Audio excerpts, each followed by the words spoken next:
할렐루야. 오늘 저에게 허락하신 말씀 우리 다 같이 한번 살펴보도록 하겠습니다. 우리 요한복음 4장 3절에서 26절 말씀입니다. 우리 한 절씩 교독하시고 마지막 한 절은 다 같이 한 목소리로 합독하도록 하겠습니다.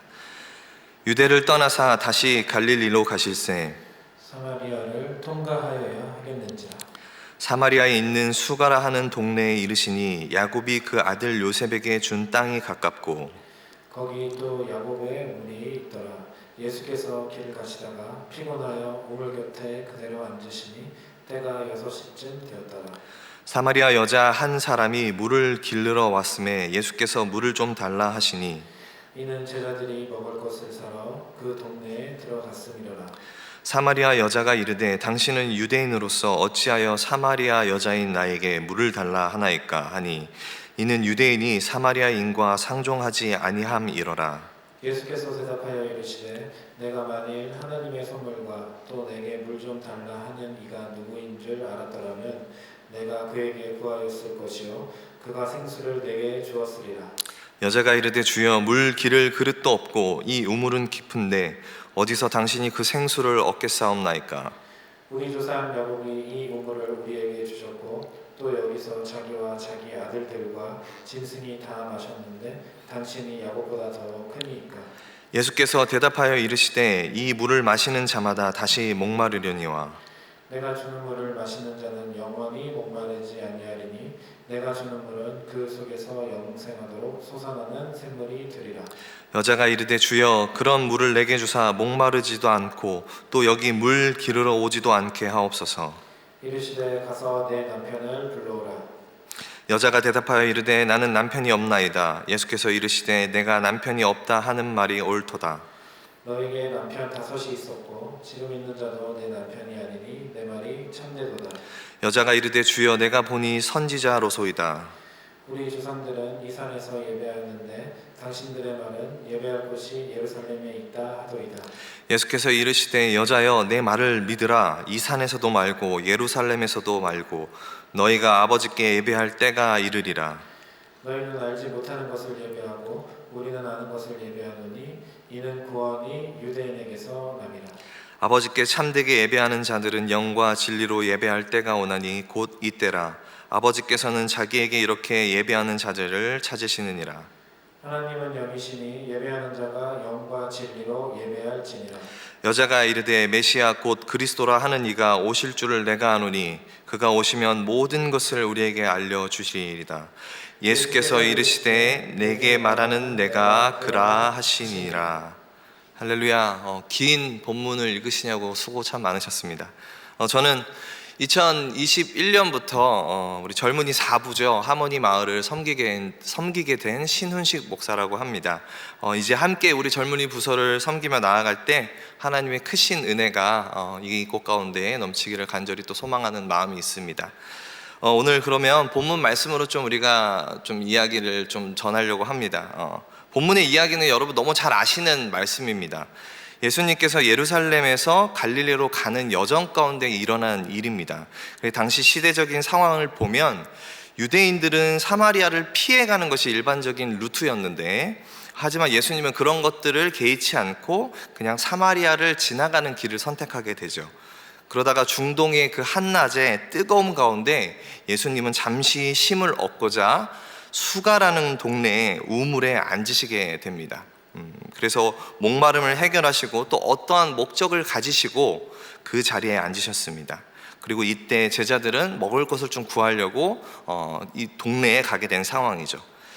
그때 그날의 낯선 풍경이 시작이 됩니다. 보통 당시 고대 근동 문화에서는 여자들이 한낮의 열기를 피해서 물을 길러 올 때는 이른 아침이나 혹은 해가 지기 직전에 물을 길르러 왔는데, 그리고 보통은 또 무리를 지어서 사람들의 눈을 의식해서 무리를 지어서 여자들이 물을 길러 왔는데 이상하게도 한 여인은 대낮에 그것도 혼자 우물에 나타났습니다. 이 자체만으로도 이 사마리아 여인의 상황과 상태를 이야기해 줍니다. 대부분의 신학자들은 이 대낮에 그것도 혼자서 물을 길러온 이 여인을 두고 조신하지 않은 여자거나 또 그리고 따돌림을 받는 사람이거나 혹은 낯선 자와 사귀려 하는 사람일 거라고 이렇게 해석을 하곤 합니다. 왜냐하면 부득이 낮에 혼자 물을 길러왔다 하더라도 낯선 남성이 우물가에 있는 것을 발견했다면 돌아가는 것이 고대 근동 여성의 일반적인 그런 행동이었는데, 그렇기 때문에 이 여인의 행동으로 봐서는 이 여인은 사회적으로 혹은 심리적으로 또 일반적인 그런 범주 안에 들어있지 않음을 우리가 알 수 있습니다. 이러한 여인이 이제 앞으로 예수님과 대화를 나누게 되는 거죠. 여러분, 예수님과 이 여인은 어떤 대화를 할까요? 여러분, 우리가 대화를 할 때면 보면 대화도 여러 가지 종류가 있잖아요. 뭐 예를 들어서 뭐 안부를 전하는 대화도 할 수도 있고, 그리고 또 서로 중요한 안건을 가지고 이야기를 나누기도 하고, 또 어떠한 대화는 보면 서로 자기 주장만 막 내세우는 그런 대화를 할 때가 있습니다. 이처럼 세상에는 사람들이 이야기하는 대화에는 아주 수많은 대화들이 있습니다. 지금 영상을 하나 제가 이제 보여드릴 건데요. 이 영상도 어느 두 사람의 대화를 담은, 그 목소리만 담은 영상입니다. 우리 한번 그 영상 보고 계속 설교를 이어가도록 하겠습니다. 행복을 드리는 LG U+ 상담사 전준원입니다. 무엇을 도와드릴까요? 응? 예, 여보세요, 고객님? 여기는? 예, 여기 LG U+인데요, 고객님. 예? LG U+요, 고객님. 불렀어요? LG U+요, 고객님. 어디? LG U+요, 고객님. LG가 불렀다고? 예, LG U+요, 고객님. 여기 그 인터넷 하는 업체예요. 거기가 어딘데요? 고객센터예요, 고객님. 예? 고객센터라고요, 고객님. 목욕탕? 고객센터요, 고객님. 목욕탕? 아, 목욕탕이 아니고요, 고객님. 고객센터요. 목욕센터에 불렀다고요? 아, 목욕탕이 불난 게 아니고요, 고객님. LG U+라고요, 고객님. LG가 불렀다고? 아, LG가 불난 게 아니고요, 고객님. LG U+라고요, 고객님. 이상하다. 그럼 어떻게 해야 돼요? 이게 뭘 어떻게 지금 잘못 거신 것 같아요, 고객님께서. 시방 아줌마요, 아저씨예요? 이게 저 아저씨인데요, 고객님. 아저씨예요? 예. 근데 우리 전화를 어떻게 알았어요? 아니요, 고객님께서 지금 이쪽으로 전화하신 거잖아요, 고객님. 예? 고객님께서 전화하신 거잖아요. 근데 어디가 불렀다고? 목욕탕이 아니요, LG가 불렀다고? 목욕탕이 불난 게 아니고요, 고객님. 저희가 LG U+라고요. LG? 예, LG요, LG. LG에 불이 났다고? LG에 불이 난 게 아니고요, 고객님. LG U+요. 불렀어? 예. 어이, 참, 이 아저씨 전화번호가 몇 번이에요? 제 번호가 아니고요, 고객님. 이거 101이에요. 그냥 대표 번호예요. 110, 아니, 010? 아니요, 010이 아니시고 101이세요, 고객님. 거기 불렀다고요? 예, 불난 게 아니고요, 고객님. 예? 불난 게 아니고요, 고객님. 저희 LG U+라고요. 전화가 왔다고? 아니, 전화가 온 게 아니고요, 고객님. 고객님께서 거셨잖아요, 고객님. 그래서 저희가 그냥 인터넷 하는 업체예요. 고객센터예요, 고객센터. 아이고, 저 연필 사진 넣은 동안 잠깐만 기다려 주실래요? 아니, 고객님, 예. 예? 예. 전화번호, 아저씨 전화번호 좀. 아, 제 전화번호가 아니고요, 고객님. 여기 101이시라고. 예, 101만 걸면 돼요? 예, 아니, 여기 LG U+고요, 고객님. 예, 거기에 불이 났다고요? 불이 난 게 아니고요, 고객님. 예, 지금 여기 저희 인터넷 업체라고요, 고객님. 예? 인터넷하고 인터넷 전화랑 TV 고객센터예요, 그, 고객님. 불난 건 꺼졌어요? 아, 불난 거 꺼진 게 아니고요, 고객님. 지금 불이, 위치가 어딘데요? 여기 지금 서울이에요, 고객님. 서울 어디게? 예, 여기 금천구청이에요. 예? 금천구청에 있는 거예요. 마포도 아니고, 홍대동도 아니고. 어디다 전화를 거신 거예요, 지금? 알았어요. 아, 예, 알겠습니다, 고객님. 네, 재밌게 보셨나요, 여러분? 상담원과 할머니의 대화가 어땠어요? 이 대화는 어떤 종류의 대화일까요? 이 대화의 패턴을 보면 할머니의 계속되는 동문서답, 어떻게 보면 좀 웃기고도 슬픈 얘기죠. 할머니께서 잘 못 알아들으시는 그런 상황이었으니까. 이 대화는 계속해서 엉뚱한 방향으로 흘러갔습니다. 그래서 저는 이제 설교를 준비하면서 오늘 본문을 이제 유심히 살펴보면서 이 LG U+라는 이 동영상의 대화 패턴이 왠지 예수님과 사마리아 여인과의 대화와 좀 비슷하지 않나라는 생각을 해서 이런 좀 동영상을 좀 재미있는 동영상을 한번 이렇게 보게 되었습니다. 물론 우리가 이 사마리아 여인에 관한 설교를 굉장히 많이 들었어요. 많이 들어서 이 대화가 어떻게 흘러가고 또 어떠한 내용으로 이 대화가 구성되어 있는지 우리가 잘 알고 있습니다. 근데 자세히 살펴보면 이 예수님과 사마리아 여인과의 이 대화도 이 상담원과 할머니와의 대화처럼 참 엉뚱한 대화인 요소들이 참 많습니다. 이제 이 예수님과 사마리아 여인의 대화를 자세히 살펴보면서 우리가 오늘 4가지의 에피소드로 이야기를 좀 나누어 보려고 해요. 첫 번째 에피소드입니다. 만남이죠. 예수님과 사마리아 여인은 만나게 됩니다. 그렇죠? 이 만남을 통해서 예수님이 가장 건네신 말은 물을 좀 달라라고 말씀을 하십니다. 그런데 이 여인은 어떻게 반응을 합니까? 9절에 보니까 당신은 유대인으로서 어찌하여 사마리아 여자인 나에게 물을 달라 하나이까? 라고 말을 합니다. 우리가 글로 좀 읽고 있어서 당시 이 여인의 말투나 이 감정선을 우리가 정확히는 알 수는 없어요. 그렇죠? 근데 여러분은 이 여인의 말이 어떤 뉘앙스로 들리시나요? 공손한 뉘앙스로 들리시나요? 제가 한번 상상을 해봤는데 제가 생각했을 때는 좀 무뚝뚝하고 혹은 톡톡 쏘는 말투이지 않았을까라고 생각이 되어집니다. 그러자 예수님은 이렇게 대답을 하세요. 우리 10절을 한번 함께 읽어볼까요? 내가 만일 하나님의 선물과 또 내게 물 좀 달라 하는 이가 누구인 줄 알았더라면 내가 그에게 구하였을 것이요 그가 생수를 내게 주었으리라. 사실 우리는 이 말씀이 무엇을 의미하는지 대략 알고 있어서 이 대답이 그렇게 이상하게 느껴지진 않습니다. 근데 여러분 한번 생각을 해보세요. 사마리아 여인 입장이나 혹은 이 이야기를 전혀 모르는 사람들이 이 이야기를 처음 접했을 때 이 대화 역시도 우리가 방금 본 영상처럼 굉장히 엉뚱한 대답이 나온 거죠. 왜냐하면 여인이 당신은 왜 내게 물을 달라 하나이까? 라고 이렇게 말을 했는데 예수님의 대답은 내가 너에게 생수를 주었으리라 라는 이런 엉뚱한 말을 하기 때문입니다. 이상할 수밖에 없는 대답이죠. 여기서 우리는 잘 알고 있어요. 생수가 영생과 구원을 뜻하는 그런 함축적인 의미가 담겨져 있는 말이라는 것을 우리는 잘 알고 있습니다. 예수님은 이 만남을 통해서 자신의 존재이자 정체성인 메시아, 즉 자신을 지칭하는 물 좀 달라 하는 이에 대해서 이야기를 하고 계신 것이죠. 다시 말해서 10절에 보면 내게 물 좀 달라 하는 이가 누구인 줄이라고 말씀하신 이 예수님의 말씀을 좀 더 우리가 쉽게 얘기해 보면 여인아 너 앞에 서 있는 내가 누구인 줄 알았더라면 너가 나에게 생수를 구했을 것이다 라는 이런 말로 우리가 해석을 할 수가 있는 거죠. 자, 이 여인은 자기가 만난 분이 구원을 베푸실 메시아임을 알아보지 못했습니다. 이 만남이라는 에피소드를 통해서 주님이 이 시간 우리에게 말씀하신다고 저는 믿어요. 너 앞에 서 있는 나는 누구이냐? 너는 너의 갈급함을 어디서 해결하느냐? 그리고 너가 만난 내가 누구인지를 깨달아라.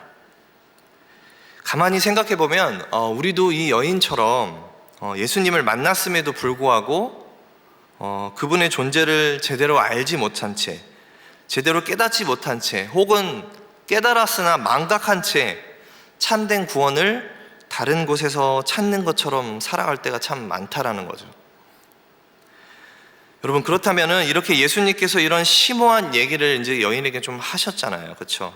그럼 어느 정도 조금은 눈치가 있는 사람이라면 이분 말에 좀 무슨 의미가 있구나 정도는 눈치를 이제 챌 텐데 다음 대화를 보면 또 이 여인이 참 특이한 여인입니다. 그래서 계속해서 아까 그 봤던 영상처럼 그런 U+ 대화 같은 대화가 이어져요. 두 번째 에피소드가 시작이 됩니다. 에피소드 두 번째, 착각. 11절에 여인이 이렇게 말을 해요. 주여, 물 기를 그릇도 없고 이 우물은 깊은데 어디서 당신이 그 생수를 얻겠사옵나이까? 라고 말을 합니다. 여러분, 또 이 뉘앙스는 어떤 뉘앙스로 들리세요? 정중한 뉘앙스일까요? 아마 여전히 예수님께 톡 하고 쏘는 말투로, 좀 세상 말로 건방진 말투로 말을 하지 않았을까라고 생각이 되어집니다. 다시 말하면은, 아니 당신은 물기를 그릇도 없으면서 이 깊은 우물에서 어떻게 물을 퍼시려고 그럽니까? 당신이 어디서 그 물을 얻겠습니까? 그 생수를, 당신이 말하는 그 생수를 어디서 얻겠습니까? 라고 이렇게 반문을 하는 거죠. 그러면서 이 여인이 생각해 보니까 화가 나는 거예요. 아니 무슨 자기가 뭐 대단한 사람이라고 대단한 생수를 줄 수 있는 것처럼 말을 하니까 발끈하면서 12절에 보면, 우리 조상 야곱이 이 우물을 우리에게 주셨고 또 여기서 자기와 자기 아들들과 짐승이 다 마셨는데 당신이 야곱보다 더 큽니까? 라고 이렇게 이야기를 합니다. 분명히 여인은 야곱을 자신들의 조상으로 믿고 있었고 또 아마 이를 매우 자랑스럽게 여겼습니다. 그리고 자기 앞에 서 있는 사람이 누구인지 몰라도 결코 야곱보다는 위대할 수 없다라는 것이 이 여인의 생각이었던 거예요. 그러니까 다시 말하면 예수님이 말한 그 생수, 당신이 준다는 생수가 뭔지는 몰라도 날마다 나의 갈증을 해결해주는 이 우물보다 더 좋을 수는 없다라는 그 말을 여인은 하고 있는 거죠. 바로 이 여인은 착각을 하고 있는 겁니다. 여러분 가만히 생각해 보면 근데 우리 역시도 이 사마리아 여인처럼 이런 착각에 빠져서 할 때가 굉장히 많은 것 같습니다.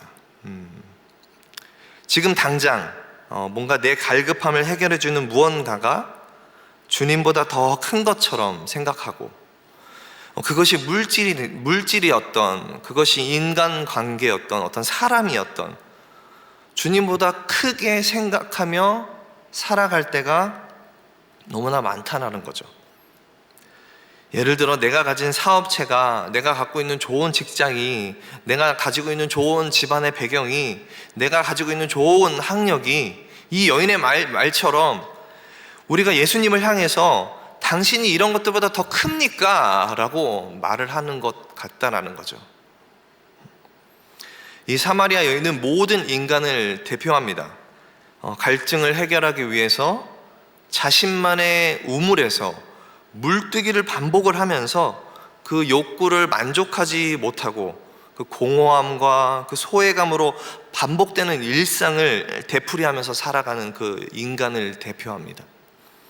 그런 인간의 여지없는 본성과 실상을 이 여인이 잘 나타내주고 있는 거예요. 이런 완전한 착각 속에서 살아가는 여인과 또 우리에게 예수님은 말씀을 하십니다. 우리 13절, 14절을 한번 함께 우리 다 같이 한번 읽어보겠습니다. 이 물을 마시는 자마다 다시 목마르려니와 내가 주는 물을 마시는 자는 영원히 목마르지 아니하리니 내가 주는 물은 그 속에서 영생하도록 솟아나는 샘물이 되리라.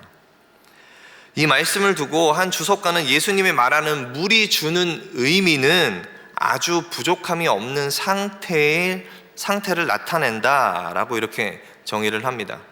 그러니까 유대인들은 종종 하나님의 은혜가 필요한 상황을 두고 영혼의 갈증이라고 이렇게 이해를 했어요. 그래서 이 영혼의 갈증을 해결할 수 있는 방법은 오직 하나님을 만나는 방법밖에 없다라고 유대인들은 믿어왔습니다. 그래서 그런 것들을 잘 알고 있는 예수님께서 이 여인에게 목마름과 생수의 비유를 통해서 자신과의 만남을 지금 이 여인에게 제시하고 있는 거예요.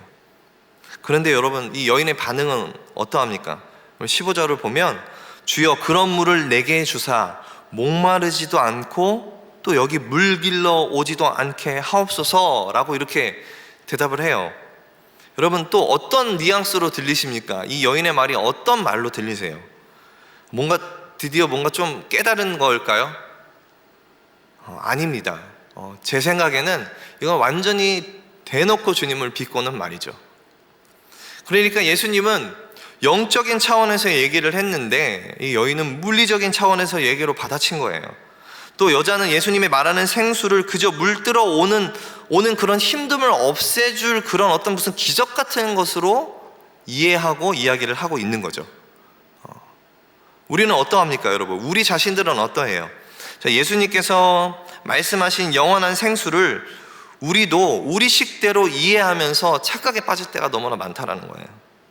그 생명의 말씀, 그 생명의 생수를 그저 내 육신의 마음과 고통을 덜어주고 내게 그저 만족감을 느끼게 해주는 그런 한낱 그런 종교로 착각하고 있진 않냐라는 거죠.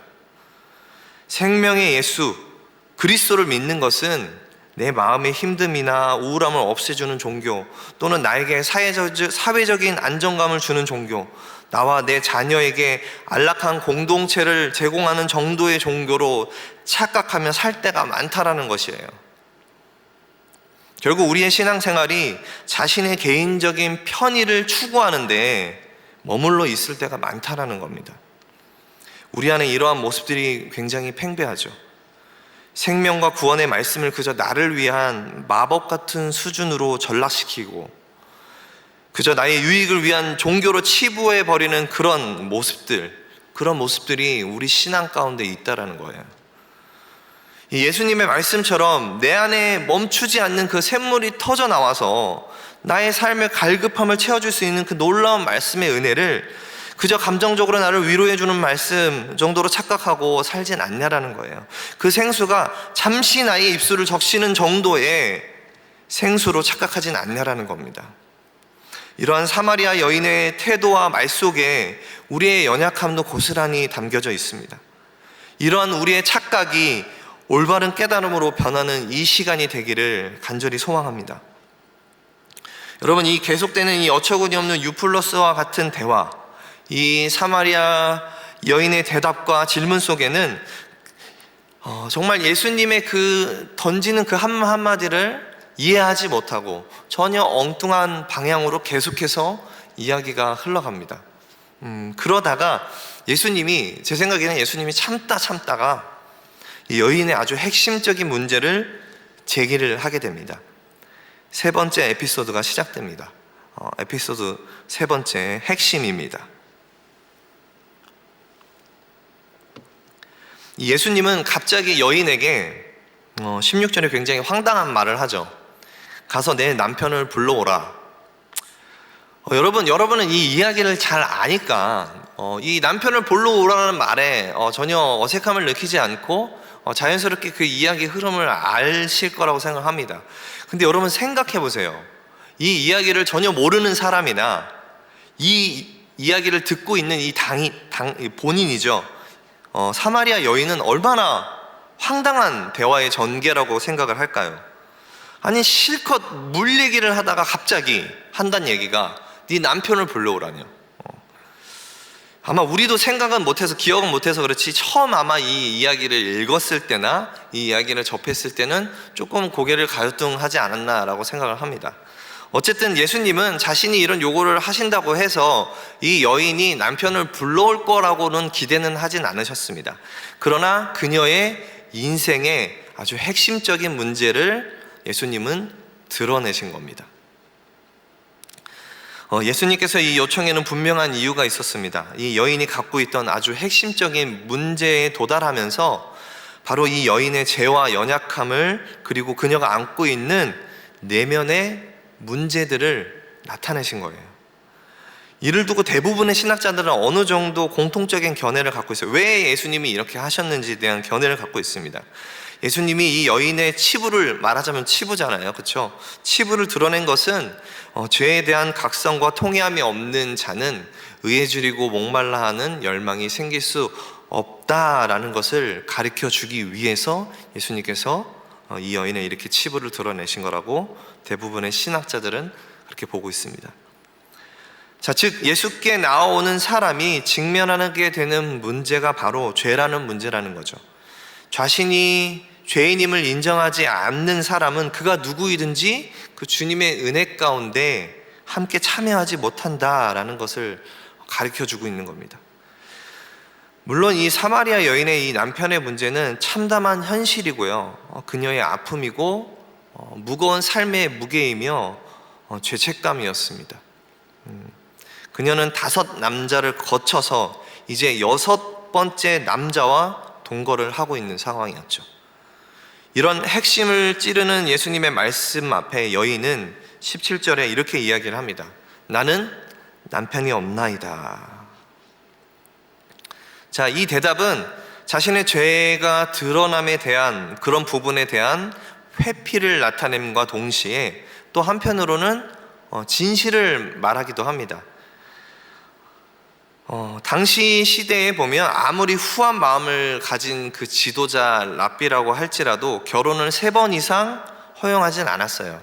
그것도 물론 남편이 죽거나 어떤 정당한 이유에서나 가능했던 일입니다. 그런데도 이 여인은 6명의 남자와 관계를 맺었습니다. 이전에 5명의 남자와의 그 관계가 결혼 관계였는지 아니면 결혼을 하지 않은 그냥 동거의 상태였는지는 정확히는 알 수가 없습니다. 근데 6번째 남자와의 상태는 여인의 대답, 나는 남편이 없나이다 라는 그 말을 볼 때 그 원어적인 의미를 잘 살펴보면 결혼을 부정한 말이 담겨져 있어요. 그러니까 말하자면 적절치 않은 관계를 맺고 있고 오늘날로 말하면 흔히 동거라고 할 수 있죠. 동거를 하고 있는 상태입니다. 이것은 당시 법으로도 처벌의 대상임을 우리가 알 수가 있어요. 그러니까 예수님은 이런 대답을 두고 이렇게 말씀을 하십니다. 한번 함께 읽어보겠습니다. 17절 18절. 내가 남편이 없다 하는 말이 옳도다. 너에게 5 남편이 있었고 지금 있는 자도 내 남편이 아니니 내 말이 참되도다.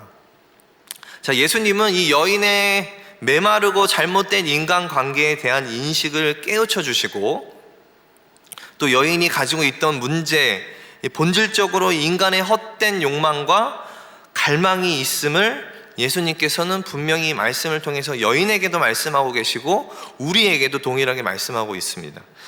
여러분 한번 생각을 해볼까요? 아마 어찌해서 이 여인의 삶이 어찌했길래 6명의 남자들이 그녀 인생 가운데 있었을까요? 이는 영적인 갈급함을 계속 헛된 것으로 채우려 하는 그런 인간의 연약하고도 악한 그런 모습에서 비롯됐다고 볼 수 있습니다. 여러분, 첫 번째 남편에게 채워지지 못했던 내면의 공허함, 2번째 남편에게 또 3번째 남편에게 계속해서 다른 것으로 자신의 내면을 그 공허함을 채우려고 했던 이 여인, 그녀가 남편을 통해서 채우려고 했던 그런 것들이 물질의 문제였을 수도 있습니다. 성적인 문제였을 수도 있습니다. 아니면 감정적인 부분일 수도 있어요. 그것이 어느 것이 되었건 상관없이 그녀는 계속 헛된 대상에서 자신의 내면을 채우려는 삶을 반복하고 반복했던 것입니다. 그래서 주님이 아닌 세상의 것으로 채우려 하는 이 인간의 연약한 어리석은 이면을 이 여인을 통해서 우리는 잘 확인할 수 있다라는 거예요. 그렇다면 여러분, 우리 자신은 어떻습니까? 여러분, 우리는 일단 주님을 만난 자들이잖아요. 그렇죠? 주님을 만난 후에 참된 체험이 무엇인지도 알게 되었고, 그렇죠? 갈급함을 해결해 줄 참된 생수가 무엇인지도 우리는 깨달았습니다. 경험을 했어요. 그리고 우리의 삶의 시선을 주님께 드리고 있습니다. 올바르게 바라보게 되었어요. 근데도 때로는 그러한 사실을 망각한 채 이 여인과 같은 삶을 살고 있지 않느냐라는 그런 질문을 좀 던져보고 싶어요. 우리가 또한 분명한 진리를 알고 있음에도 불구하고 이 여전히도 아직 우리의 공허함과 같은 갈급함, 이런 것들을 다른 곳에서 찾고 있지는 않은지 우리 내면을 오늘 말씀을 통해서 우리가 좀 비춰봐야 될 줄 믿습니다. 이 사마리아 여인은 이런 핵심을 알려주는 말씀, 즉 진리의 말씀을 들은 후에도 자신의 죄를 계속해서 감추려고 하고 있어요. 이를 두고 한 주석가는 이렇게 표현을 합니다. 그녀는 살아오면서 경험했던 수없는 상처와 아픔, 그리고 자신의 죄에 대해 화제를 돌리는 능숙자이다 라고 이렇게 표현을 합니다. 하지만 그녀뿐일까요? 우리는 어떤가요? 우리의 모습은 어떤가요? 우리가 신앙생활을 하다 보면 혹은 기도를 하다 보면 성령님께서 우리의 죄와 내면의 문제들을 드러내실 때가 있습니다. 우리 마음 가운데 나타내실 때가 있고요. 혹은 주변 사람들을 통해서 혹은 목회자를 통해서 그런 부분들을 변화를 촉구하시는 그런 주님의 음성을 들을 때가 있습니다. 그럴 때 우리는 어떤 반응을 보입니까? 우리의 상처와 아픔들 그리고 죄에 대한 그런 부분들을 인정하기 싫고 내가 그것을 드러내는 것이 싫어서 그것들을 피하기 위해서 화제를 돌리는 능숙자들이 또 우리가 아닙니까? 굉장히 능숙하게 우리의 죄와 남에게 나타내기 싫은 것, 아픔들, 상처들을 아주 자연스럽게 화제를 돌리는 것이 또 우리들의 모습입니다. 주님은 이러한 것들을 자신에게 내려놓기를 원하시고 자신에게 온전히 맡기기를 원하시고 그 문제들을 해결할 수 있는 것은 예수 그리스도라는 것을, 구세주인 것을 가르쳐주기 위해서 이 여인에게 계속 말씀하시고 또한 우리의 삶을 통해서 주님은 계속 말씀한다고 저는 믿습니다. 다행인지 불행인지 몰라도 그녀의 이 이야기의 이제 대화를 보면 그녀의 시각에 약간의 변화가 생겨납니다. 여인은 이렇게 이야기하죠. 19절에 보면 주여 내가 보니 선지자로소이다 라고 이렇게 표현을 해요. 이제서야 이제 이 여인이 자기 캐릭터대로, 오늘날로 말하면 좀 센 캐릭터로 막 이야기를 하다가 자꾸 듣다 보니까 이 사람이 뭔가 있긴 있구나 라고 정도 이렇게 생각을 하게 된 것 같아요. 근데 여전히 자신의 죄와 연약함을 감춘 채 화제를 돌리면서 지난 500년 동안 묵은 논쟁을, 이야기를 꺼내면서 새롭게 심오한 차원의 대화를 이어갑니다. 그렇게 되면서 네 번째 에피소드가 시작됩니다. 네 번째 에피소드, 정답입니다. 20절에 보니까 여인이 이제 말을 또 돌렸어요. 자, 우리 조상들은 이 산에서 예배하였는데 당신들의 말은 예배할 곳이 예루살렘에 있다 하더이다 라고 이렇게 화제를 돌리게 됩니다. 자, 사마리아 사람들은 예루살렘과 오랫동안 정치적으로 종교적으로 이렇게 단절되어 삶을 살아왔습니다. 우리 성경에도 표현되어 있고 우리가 이런 배경들은 많이 들어서 잘 알고 있을 거라고 생각을 합니다. 근데 그들과 경쟁하기 위해서 그리심이라는 산에다가 성전을 세워서 그들은 예배를 했어요. 이는 역사적으로나 정치적으로 보면 꽤나 심오한 문제였습니다. 아주 간단한 문제는 아니었어요. 그래서 이러한 질문을 하게 된 이 여인의 의도는 이 예수님이 어떤 좀 뭔가 신비한 능력을 가진 사람처럼, 어떤 선지자처럼은 느껴지기 때문에, 그래서 유대인과 사마리아 간의 이런 종교적인 갈등에 대한 좀 답을 물어보면서 동시에는 여전히도 자신의 죄를 덮으려고 하는 그런 의도를 나타내고 있다는 것을 우리가 알 수 있어요. 자, 어찌됐든 이 여인의 의도가 어찌 되었던 예수님의 말씀을 통해서 이 여인의 질문에 대답도 해주시고, 그리고 또 예배의 본질에 대해서도 잘 설명을 해주십니다. 우리가 본문, 여기 오늘 저희가 읽은 본문 중에 21절에서 24절까지의 말씀은 정말 수도 없이 많이 들어왔던 말씀입니다. 여러분이 성경책을 펴고 보시면 아시겠지만, 그쵸? 이 구절들을 통해서 우리가 주로 예배에 관해서 우리의 자세나 영적인 예배의 원리들에 대해서 아마 들었을 거예요. 자, 예수님은 이 말씀들을 통해서 예배자들이 어떠한 모습으로 예배를 드려야 하는지도 가르쳐 주셨고, 그리고 그 동시에 이 말씀을 잘 보면 참된 예배의 대상에 대해서 예수님은 분명히 계속해서 언급을 하시고 강조하는 걸 볼 수가 있어요. 자, 그 예배의 대상은 누굽니까? 바로 아버지이죠. 아버지가 누구입니까? 바로 자신이신 거죠. 말씀에 보면 예배의 대상인 아버지를 계속해서 언급을 하는 걸 볼 수 있어요. 21절에 보면 아버지께, 22절에 보면 아는 것이라고 표현을 했지만 이것도 아버지를 의미하고 있습니다. 그렇게 해서 예배의 대상을 명확하게 밝히고 있고요. 그리고 23절에도 보면 아버지께서는 자기에게 라고 이렇게 분명히 예배의 대상을 밝히고 있습니다. 그리고 그렇게 표현하고 24절에도 보면 하나님은 영이시니 라고 표현을 하면서 그 예배의 대상에 대해서 분명하게 명확하게 이야기를 하고 있습니다. 물론 이 말씀을 통해서 우리가 많은 것들을 영적으로 배울 수 있고 그 원리들을 깨달을 수 있어요. 근데 지금 이 여인에게 필요한 말은 무엇일까요? 이 여인에게 이 흐름 가운데, 이 대화의 흐름 가운데 예수님이 이 말씀을 통해서 이 여인에게 가르쳐주고 싶은 그것이 무엇일까요? 예배하는 자세, 물론 이런 것도 좋습니다. 그렇죠? 그러나 정말 예수님이 이 여인에게 가르쳐주고 싶었던 것, 21절에서 24절까지의 말씀을 통해서 이 여인에게 가르쳐주고 싶었던 것은, 그것은 바로 그녀의 예배의 대상은 하나님이 아니었다라는 사실을 이야기하면서 그녀의 예배의 대상이 올바른 하나님이기를 간절히 원하는 마음으로 이 말씀을 전하고 있는 거예요. 그녀의 예배의 대상은 뭐였습니까? 욕망과 갈망을 채워줄 그녀가 추구했던 세상의 것들이었잖아요. 그렇죠? 예배의 의미를 잘 살펴보면 우리가 더 명확하게 이해할 수가 있어요. 자, 예배의 의미를 설명하는 말들이 굉장히 많습니다. 그러니까 예배를 정의하는 말들이 굉장히 많아요. 뭐 신학자들을 통해서도 그렇고 목사님들마다, 아니면 여러분 개인마다 다 예배의 정의가 다릅니다. 근데 이 월십이라는 말의 원을 잘 살펴보면 가치를 돌린다라는 뜻을 우리가 있다는 것을 잘 알고 있어요. 자, 삶의 가장 큰 가치를 어느 곳에 두고 있는가에 따라서 그 사람의 예배의 대상이 정해진다라는 것을 이야기합니다. 자, 사마리아 여인과 같은 우리 인생들도 마찬가지입니다. 이 인생들에게 주님은 오늘 말씀을 통해 질문을 하시는 거예요. 자, 너희는 무엇을 예배하는가?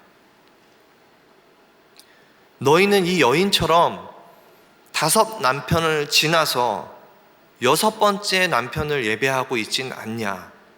라고 주님이 우리에게 질문하고 계신다는 겁니다. 예수님은 이 이야기를 통해서, 이 대화를 통해서 우리의 인생의 정답을 말해주고 있습니다. 그 예배의 대상은 누구여야 합니까? 하나님, 바로 나 예수 그리스도여야 한다는 것을 분명히 예수님은 가르쳐주고 있어요. 자, 오늘 말씀의 결론은 예수님과 사마리아 여인의 이 마지막 대화에 담겨져 있습니다. 여러분, 사마리아 여인은 예수님의 말씀을 듣고 25절에 메시아 곧 그리스도라 하는 이가 오실 줄을 내가 아노니 그가 오시면 모든 것을 우리에게 알려주시리이다 라고 말을 합니다. 그러니까 예수님의 대답을, 21절부터 24절까지 담겨있는 그 대답을 좀 긴 설명이었죠. 예수님이 어찌 보면 예배에 대한 대답을 통해서, 그리고 참된 예배의 대상자에 대해서 언급을 했음에도 불구하고 그런 긴 대답을 듣고도 이 여인은 뭔가 자신이 생각했던 명쾌한 답을 깨닫지 못한 거예요. 그래서 어떻게 보면 이 말하고 있는 이 대답은 큰 한숨처럼 보입니다. 뭔가 원하는 것을 얻지 못한 그런 마음에서 비롯된 대답이죠. 그러니까 더불어 언젠가는 메시아가 오셔서 이런 모든 복잡한 문제들을 알려주리라는 그런 또 소망은 또 갖고 있어요. 왜냐하면 모든 것을 알려주실 분으로 그녀가 메시아를 지목했기 때문인 거죠. 그러니까 도덕적으로 부정하고 소외된 생활을 하는 그녀에게도 마음의 한쪽 구석에는 어떤 영적인 기대감, 그런 것들이 자리 잡고 있으면서 그것들이 메시아가 오면 해결될 것이라는 것을 그녀는 그렇게 마음 가운데 생각하고 있었던 거예요. 그러한 그녀에게 주님은 이렇게 이야기하십니다. 오늘 저희 읽은 본문의 마지막 절이죠. 내게 말하는 내가 그라. I who speak to you am he. 자, 예수님은 그 여인에게 자신이 메시아임을 이제 계시하셨어요. 드러내셨어요. 이 내가 그라라는 이 말은 하나님이 불타는 떨기나무에서 모세에게 했던 그 말씀, 나는 스스로 있는 자다, I am who I am, 이 말과 동일한 의미를 갖고 있는 말입니다. 예수님은 이 사마리아 여인의 대화를 시작으로 자신을 계시하기 시작하시는데요, 나는 아니라라는 이 말을 시작으로 자신에 대해서 나는 생명의 빵이다, 나는 세상의 빛이다, 나는 문이다, 나는 선한 목자다, 나는 부활이요 생명이다, 나는 참되고 살리는 길이다, 나는 포도나무다 라고 이렇게 자신에 대해서 계속해서 계시하게 됩니다. 이 놀라운 대답에 오늘의 말씀의 결론이 담겨져 있는 거예요. 여러분, 우리가 네 가지 오늘 타이틀을 살펴봤습니다. 에피소드의 타이틀을 살펴봤는데요, 예수님은 이 여인과 만남을 가지시고, 그렇죠? 세상에서 자신의 내면을 채우려는 그 착각을 깨우쳐 주시고, 그리고 그녀가 가지고 있던 핵심적인 문제를 드러내십니다. 그리고 마침내 인생의 정말 정답이 무엇인지를 말씀해 주시고 있습니다. 그러자 그녀는 예수님의 그 참된 복음을 듣고, 그리고 내가 그라라는 그 음성을 듣고 그녀의 인생은 송두리째 변하게 됩니다. 여러분, 우리 또한 이러한 예수 그리스도를 만났음을 저는 믿습니다. 여러분, 그렇다면 우리 인생의 모든 것을 알려주시는 그 예수 그리스도, 여러분, 이러한 예수 그리스도를 지금도 이 순간에도 여러분 만나고 계십니까? 자, 제가 굉장히 좋아하는 말 중에 하나인데요, 팀 켈러 목사님이 하신 말씀입니다. 복음은 모든 것에 영향을 미친다. 이런 말이나 혹은 복음은 믿는 자들에게 더 절실히 필요하다라는 이 말을 생각해 보면 여전히도 주님은 우리 앞에 계셔서, 지금 우리 앞에 서 계셔서 우리에게 말씀하고 계신 거예요. 내가 그라. 그리고 우리의 죄악과 내면의 갈급함에 우리가 세상의 것으로 채우려 할 때 주님은 우리에게 말씀하십니다. 내가 그라. 때로는 여러분, 우리 인생길에서 내가 무엇을 해야 할지, 또 어디로 내가 가야 할지 정말 혼란과 혼돈에 빠졌을 때 주님은 우리 앞에 서서 그렇게 말씀하고 계시는 거예요. 내가 그라. 우리가 인생의 고난을 만나서 고통 가운데 있을 때라도, 우리가 정말 도저히 해결할 수 없는 그 문제 가운데 있을 때라도 주님은 우리 앞에 서서 말씀하고 계십니다. 내가 그라. 그리고 지금 이 순간, 우리가 주님을 예배하는 이 순간에도 우리 앞에 계셔서 말씀하고 계시는 거예요. 내가 그라. 여러분, 사마리아 여인을 생각해 보시기 바라요. 도저히 소망이라고는 찾아볼 수 없는, 도저히 변화라고는 기대할 수 없는 패배와 실패와 좌절과 그리고 죄악으로 물들어버린 인생 같은 그 여인에게도 주님은 찾아가셔서 그녀에게 말씀하십니다. 내가 그라. 그러자 그녀에게 소망이 생겼고 변화가 생겼습니다. 영적인 승리를 얻게 됩니다. 여러분, 오늘 이 시간에 여러분을 향해서 주님께서 하시는 그 말씀, 내가 그라라는 그 말씀의 그 음성을 들으시기를 주님의 이름으로 축복드립니다.